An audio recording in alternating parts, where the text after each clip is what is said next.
नमस्कार मु ब्राजकिशोर आपन को स्वागत करुच्ची आज एक सुंदर वीडियो को जो थे प्रत्येक वर्ग लोक प्रत्येक श्रेणी लोक समस्ते ये वीडियो को निश्चित भाव में देखा दरकार।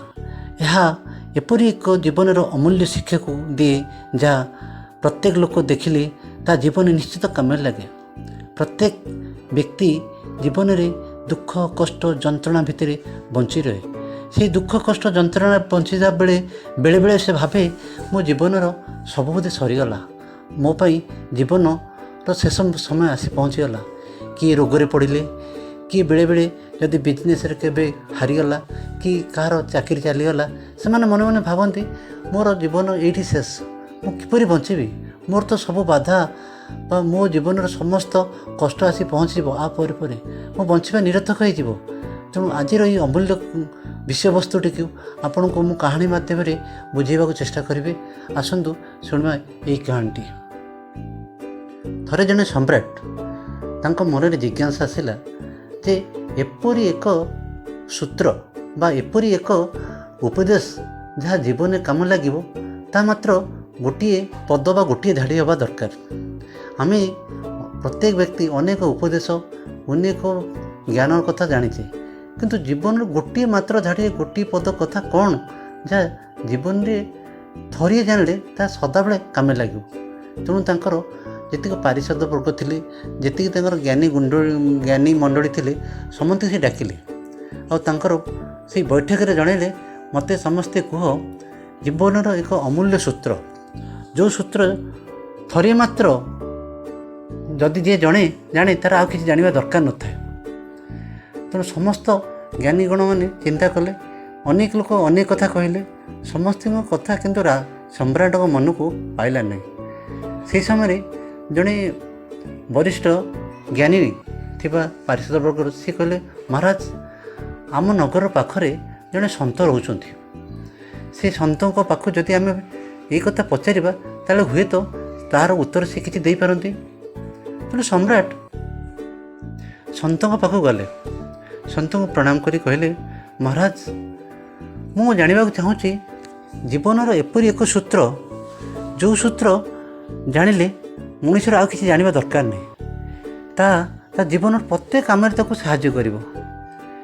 सन्त किछि समय नीरव रहिला पर कहले सम्राट आपण गोटे काम करंतु, मोर ये जो मुदीटा मु पिंधिची ये मुदीटा आपण नियंतु, आ ये मुदी भितरे मो गुरु मत एक सूत्र से जो कथा आप कहते से लिखिक देते किंतु कही जिते तुम जीवन में केबे भी एपरी समय आसो जो सबकि सरीज, जीवन बंचा कष्ट हो, बचापी कौन उपाय न सब रास्ता बंद हो जाइए।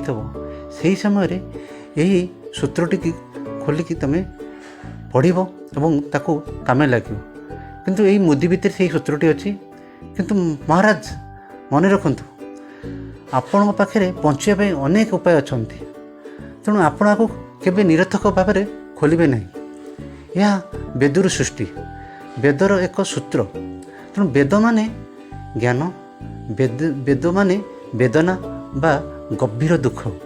जितेबाला आपणकर मन गभीर दुख आसो से समय ये ज्ञान को जदि आपण देखिए बा ये मुदी भितर से अमूल्य सूत्रटा को आप बाहर करेंगे ताहले से आपण जीवन में काम लगेब। किंतु जेकोसी समय जदि आप बाहर करेंगे बा खोलिए ताहले से काम लगेब ना। एक कथा शुणला पर सम्राट से मुदीटा पिंधि राजनगर को आसिले। अनेक दिन आ भितर बीतीगला। सम्राटकर मन में अनेक समय जिज्ञासा आसला ये देखीदेवी कि, किंतु जेहेतु से सन्यासी प्रतिश्रुतिबद्ध अच्छा जे केवल जीवन शेष समय जो से कौन उपाय पाइबे नहीं बा जिते बड़े जीवन शेष हो भावे से समय ये सूत्रटा को खोलने। तेणु से मुदीटारू से सूत्रटा को बाहर कले ना। दिन पर दिन गड़ी चला। दिने हठात अनेक शत्रुपक्ष राजा सम्राट उपर आक्रमण कला और घमाघट युद्ध पर सम्राट हारीगले, सबकिछि हरइले, राज्य ରାଜ ପରିଷଦ ବର୍ଗ ସବୁକୁ ହରାଇ କିଛିଟା ସୈନ୍ୟଙ୍କ ସହିତ କିଛିଟା ଅଙ୍ଗରକ୍ଷୀ ସହିତ ସେ ଜଙ୍ଗଲକୁ ଚାଲିଗଲେ। ଏଇ ଅଙ୍ଗରକ୍ଷୀମାନଙ୍କ ସାଥିରେ ଯେତେବେଳେ ଜଙ୍ଗଲକୁ ଗଲେ କିଛି ତ ଆଉ ହରାଇବାର ନଥିଲା। ଧୀରେ ଧୀରେ ଅଙ୍ଗରକ୍ଷୀମାନେ ତାଙ୍କଠୁ ଦୂରୀଭୂତ ହୋଇଗଲେ। ପଛରେ ଶତ୍ରୁମାନଙ୍କର ଘୋଡ଼ାର ଟାପୁ ଶୁଭୁଥାଏ। ଆଗରେ ରାଜା ନିଜ ଘୋଡ଼ାରେ ଚାଲୁଥାନ୍ତି, ଜଙ୍ଗଲ ଭିତରେ ଚାଲୁଥାନ୍ତି। ପଛରୁ ଶତ୍ରୁ ବି ଗୋଡ଼ଉଥାନ୍ତି ରାଜାଙ୍କୁ ଧରିବା ପାଇଁକି। ରାଜା ବି ଏକୁଟିଆ ହେଇଛନ୍ତି, ଅନ୍ୟମାନେ ଅଙ୍ଗରକ୍ଷୀମାନେ କେଉଁଠି ଜଙ୍ଗଲ ଭିତରେ ବିଚ୍ଛିନ୍ନ ହୋଇଗଲେ।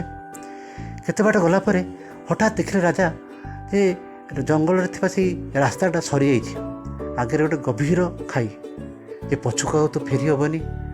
ଆଗରେ ଗଭୀର ଖାଇ। ଏବେ ରାଜାଙ୍କ ପାଖରେ ଆଉ ହରାଇବାର କିଛି ନଥିଲା। ରାଜା ଜାଣିଲେ ମୋର ଆଉ ଜୀବନରେ କିଛି ନାହିଁ। ମୁଁ ରାଜା ଥିଲି, ଏବେ ସବୁକିଛି ଚାଲିଯାଇଛି। ତେଣୁ ଏହି ସମୟରେ ତାଙ୍କର ମନେ ପଡ଼ିଲା ସାଧୁଙ୍କର ସେଇ ମୁଦିର କଥା।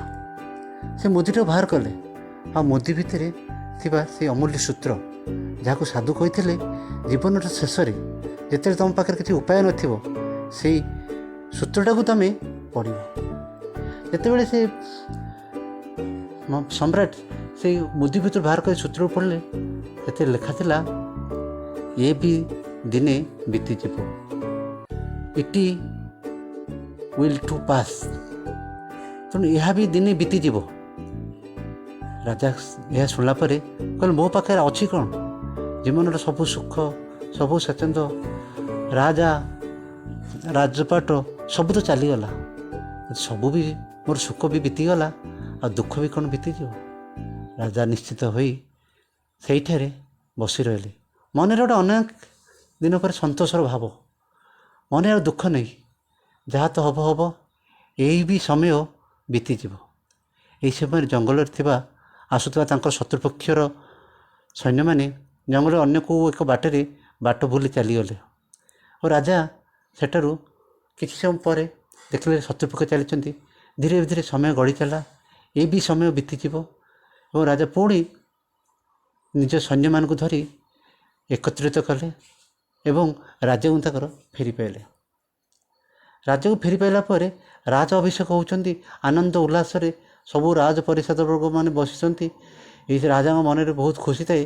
ସେତେବେଳେ ରାଜାଙ୍କର ସେଇ କଥା ପୁଣି ମନେ ପଡ଼ିଲା ଯେ ତାଙ୍କର ଏଇ ବି ସମୟ ଦିନେ ଚାଲିଯିବ, ଏହା ମଧ୍ୟ ବିତିଯିବ। ତ ରାଜା ନୀରବ ହୋଇଗଲେ, ସ୍ଥିର ହୋଇଗଲେ। ତାଙ୍କ ପାରିଷଦ ବର୍ଗ ପଚାରିଲେ, ମହାରାଜ ଆପଣ ଏତେ ଖୁସି ସମୟରେ ଏପରି ନୀରବ ହେଲେ କିପରି? କ'ଣ ପାଇଁ ଆପଣ ନୀରବ ହେଲେ? ରାଜା କହିଲେ ଏହା ବି ଦିନେ ଚାଲିଯିବ। ତେଣୁ ଏ କାହାଣୀରେ ଆମକୁ ଏତିକି ଶିକ୍ଷା ମିଳୁଛି ଯେ ପ୍ରତ୍ୟେକ ସମୟ ଯେଉଁଗୁଡ଼ାକ ଆମ ଜୀବନରେ ଆସିଛି ତାହା ମଧ୍ୟ କଟିଯିବ। ସୁଖ ଆସିଛି, ସୁଖ ବି ଦିନେ ଚାଲିଯିବ।